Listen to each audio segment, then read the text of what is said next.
চুপ থাকতে শিখুন। দেখবেন যে একদিন আপনার সাথে খারাপ ব্যবহার করেছে সেও একদিন আপনার পায়ে এসে পড়বে। নিজেকে ভালো রাখার দায়িত্ব নিজেকেই নিতে হবে, কারণ খারাপ থাকলে কেউ ভালো রাখতে আসবে না। মানুষের উপরের রং দেখে তাকে ঘৃণা করো না। হয়তো তার কোনো একটা গুণ আছে যা কিনা স্বর্ণের চেয়েও দামি। স্বপ্ন পালিয়ে যায় ঘুম ভেঙে গেলে, আর মানুষ পালিয়ে যায় স্বার্থ পুড়িয়ে গেলে। ভাঙা বিশ্বাস আর ফেলে আসার সময় কোনো দিন ফিরে আসে না। সৌন্দর্য একদিন তোমায় ছেড়ে যাবে, কিন্তু জ্ঞান চিরদিন তোমার সাথে থাকবে। রূপ দিয়ে তো সবাই নিজেকে সাজাতে পারে, যে গুণ আর চরিত্র দিয়ে নিজেকে সাজাতে পারে সেই তো আসল মানুষ। জীবনে একমাত্র সেই সুখী হতে পারে যে সমস্ত পরিস্থিতিতে নিজেকে মানিয়ে নিতে শিখে গেছে। যাদেরকে তুমি কাছের ভাবো তাদের কাছে শুনতে পাবে গোল টেবিলের বৃত্তে তোমার গভীর সমালোচনা।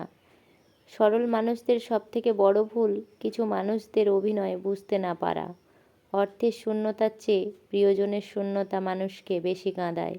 মানুষ তখনই অহংকার করতে শুরু করে দেয় যখন সে তার যোগ্যতার চাইতে বেশি কিছু সহজে পেয়ে যায়। শুধু সাপ নয়, কিছু মানুষও খুবই বিষাক্ত হয়। সাপকে তবুও দূর থেকে চেনা যায়, কিন্তু বিষাক্ত মানুষদের চেনা খুবই কঠিন। সত্যের পথে চললে কষ্ট হয় ঠিকই, তবে এই পথে একটা সুবিধা থাকে, ওই পথে সবাই যাওয়ার সাহস পায় না। মানুষ জ্ঞানের পরিচয় দেয় তার কথায়, যোগ্যতার পরিচয় দেয় তার কর্মে, আর বংশের পরিচয় দেয় তার ব্যবহারে। খারাপ সময় না এসে ভালো সময়ে যারা তোমার সঙ্গ দেবে, খোঁজ নিয়ে দেখো, বিশ্বাসঘাতকতা তারাই বেশি করে। নিজের অবস্থান নিয়ে কখনো গর্ববোধ করো না, কারণ এই বিশ্বে সব কিছুই পরিবর্তনশীল। মনে রেখো, রাজাকেও মাটিতে পা ফেলতে হয়। দেরিতে হবে, কিন্তু ঠিক হবে। তুমি যা চাও তাই হবে। মনে রেখো, সময়টা খারাপ, জীবনটা নয়। শুধু অপেক্ষা করো ভালো সময়ের। কষ্ট সবারই থাকে, কেউ কষ্টের কথা সবাইকে বলে, আর কেউ মিথ্যা হাসি দিয়ে কষ্টকে গোপন রাখে।